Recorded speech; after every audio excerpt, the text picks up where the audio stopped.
I don't like visual novels. I have to get this out of the way early because half of Neon White is a visual novel. I've enjoyed a couple of them. I found I Love You, Colonel Sanders amusing in its earnestness, although I felt its attempts to lampshade its product placement more like Rick from Rick and Morty staring directly at the camera and asking for a Nintendo 3DS than it was having Britta from Community fuck the human embodiment of Subway. I still think about Doki Doki Literature Club from time to time, a game which subverted expectations of the visual novel genre to create a psychological thriller where the player is a victim. And yes, I said player, not player character. But in general, the visual novel genre doesn't work for me. And it's a problem of pacing and interaction. While many games automate the process to some extent, some refuse to, because in some case tapping a button to progress to the next sentence is the only interaction a player will have with the game. But I don't want to read a story by clicking once for every sentence. I don't feel the visuals enhance the storytelling a meaningful amount, and I find it difficult to connect to the player character when they are presented in the talking head manner. So bear this in mind when I tell you that Neon White is very, very good. And bear it in mind further when I say that the visual novel aspect is bad, not just because I think visual novels are bad, but because I think the visual novel specifically is a poor storytelling method for a game like Neon White. I recognize that I don't like visual novels, but even accounting for that, even if I picture myself enjoying them or just tolerating them, I think Neon White would be better suited using almost any other storytelling method. I say almost because unskippable cutscenes would be worse, as they are worse in literally every situation ever. First off though, what is Neon White? Put simply, imagine the gauntlet from Titanfall 2, a fast-paced speedrun challenge level where players must combine expert first-person platforming with precision shooting. Now imagine more than 100 different gauntlets, each one a puzzle for players to solve where you must shoot all the targets, in this case demons, and navigate all the obstacles as fast as you possibly can. You've got an array of weapons and almost all of them have an alt-fire ability that enhances your platforming in some way. The trick, however, is that when you use that alt-fire, you discard the weapon, effectively using up all of its ammo for that one move. The essence of the game boils down to knowing how and when to use your weapons as movement assists and when to use them as, well, weapons. With a leaderboard that compares your time to your friends and the world, and a medal system that gives you some idea of how well you've done, Neon White creates an addictive and compelling parkour game that will have you retrying levels over and over as you attempt to work out how other people scored the times they did. And then it wraps it in a visual novel.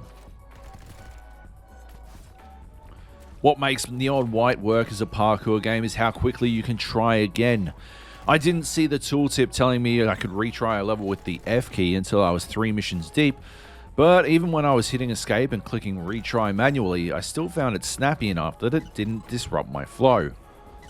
But everything changed with the F button. Suddenly any aspect of my run that I didn't like saw a quick tap of Foxtrot and I'd be starting again. It actually became a little too easy. At one point I caught myself tapping F when I'd actually nailed the jump I had intended on making, but I was so used to missing it that retrying had wormed its way into my flow state. Only a few games have done that. Super Meat Boy is probably the best example, a game where I would happily abandon my current run if I felt I was even a single pixel off target. And also sometimes when everything was perfect, but I'd fucked up so many times prior that it was now a force of habit. Skate was another, although with the Hall of Meat, fucking up was often my intention. That's the good shit to me. That's what I want from a puzzle platformer. What made Celeste click for me was, in fact, the skate analog. A good run in these games is like a perfect line, where you work out your path beforehand and then you keep eating shit until you nail it. Neon White does it too. It's refreshing because too many first-person shooters punish players for optimizing. In games like Doom 2016, what you wound up doing was optimizing the fun out of the experience.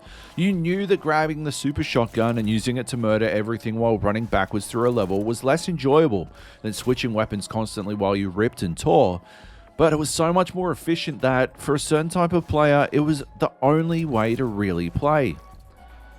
Doom Eternal obviously fixed that, but in Neon White the concept is baked into the core of the experience. Deaths don't matter, except for the few seconds it might cost you, so you're free to experiment with all manner of wild theories. If you could save yourself a few hundredths of a second by flinging yourself off that ledge and into the abyss, only to latch onto a wall with your rocket launcher turned grapple hook at the last second, wouldn't you do it? And if you couldn't make the jump, maybe you could rocket jump over first. The level design is top notch too. Early you'll find that Neon White wants to show you the correct path, and it does it with very obviously placed enemies that seem to scream, "You're going the right way!" But as you familiarize yourself with the language of NW, you'll start to instead look for the absence of enemies, because these are locations you don't need to visit at all. Why go there if there are no targets to shoot, right? So often you'll build a mental picture of the map you're on, charting out the positions of enemies across it to determine your best possible path. And when you finally decide to give that run a shot, you'll find the level designers anticipated your actions and have either helped or hindered you. Eventually, you learn the language of the level designers and you think in Neon White's terms. I played a few long sessions of Neon White, and when I was really into it, I was acing levels on my very first attempt. I was beating people on my friends list by 3+ seconds without having seen it before. Don't get me wrong, I went back and I optimized those levels even further so that my so-called friends wouldn't be able to beat me without some goddamn effort. When Neon White is firing on all cylinders, you don't really need to. And then the visual novel stuff kicks in. At the top level, Neon White has an interesting enough story. You're a badass who was sent to hell, but you got yanked out at the last second to run some errands for God. If you're good enough at those errands, you'll earn yourself a spot in heaven, at least for a time. You're the titular Neon White. So called because you wear white or something, I don't super know. My interest in the story dissipated long before I learned if the game gives details regarding the coloring system. There are other neons, all of them vying for the same reward you are, a temporary spot in heaven. Some of these neons you don't interact with, but some of them are your friends.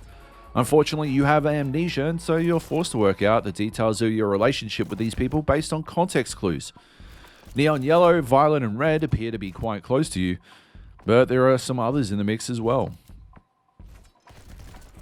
The story is told in traditional visual novel fashion, with the player interacting with characters and then clicking through sentence by sentence as the often expository dialogue plays out. I felt the game was punishing my efforts in the puzzle platforming aspect by tying success to more clicking. I hunted down some of the present boxes littered throughout the game, an interesting element where players are challenged to reach areas of the map that are otherwise no man's land, but stopped when I realized I was only really earning myself more visual novel clickery. Still, I feel my bias is showing here. I don't like the genre, and I am predisposed to be critical of it. But I do genuinely think, curmudgeonly complaints aside, that the visual novel is an ill-fitting story method for a game like Neon White. If Neon White is a game about flow, the visual novel Clickathon is its mortal enemy. It's slow, it's unevenly timed, and it's not mentally stimulating in the same ways that the core game experience of Neon White is. Gone is the ability to fail fast. Instead, you have two options. You can either click through the dialogue at a pace dictated by the game, or you can press F and blitz through it at lightning speed, like you're playing Movie Doll for a film you've never seen, an incomprehensible smattering of half-understood scenes and barely recognized elements. Choose the latter, and good luck working out the story of the game. If you choose the former, flow goes out the window. You can't even rhythmically click your way through the dialogue because each sentence takes a different amount of time to play out. Each conversation is of varying length as well. Almost all of us have had to work from home at some point in the last 2 years. These conversational elements are the video game equivalent of a neighbor deciding to drill just as you finally got into a good headspace to knock out some work. You don't know when they'll end, you can't do much about it, you just have to wait for it to finish so you can get back to your job. And I think this would be the case even if you deeply enjoyed the story and the way it is told, because the visual novel style just isn't engaging the same parts of the brain that the first-person parkour gameplay is. But I might be wrong. Maybe, for people who enjoy visual novels, those elements present the perfect respite from the heart-thumping pace of Neon White's missions.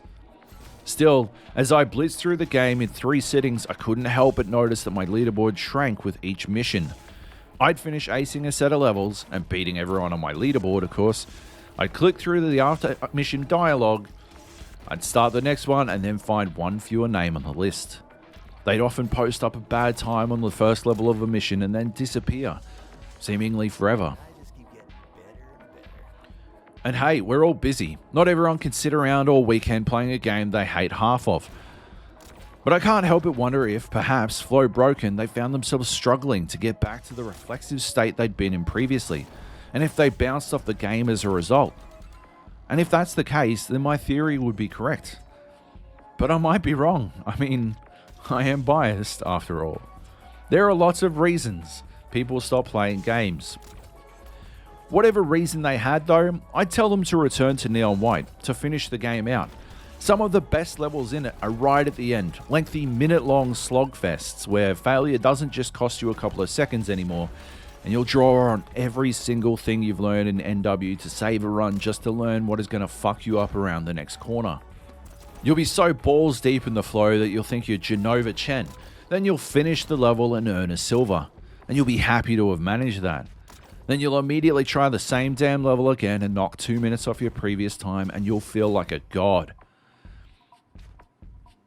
And if you don't finish Neon White, you'll never learn the truth about Mikey, the only character I cared about in the game.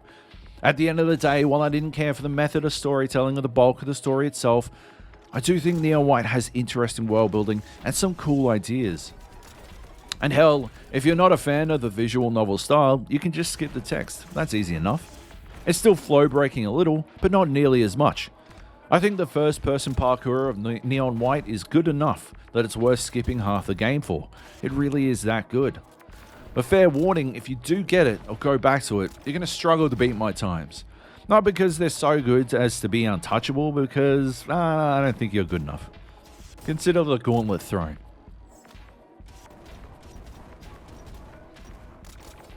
Thanks for watching. You can read the full script on the gapodcast.com. Follow me on Twitter at JobyJojo. Listen to my podcast if you want. I'll be talking about this more as well. And yeah, that's about it. Look after yourself. Love you. Bye.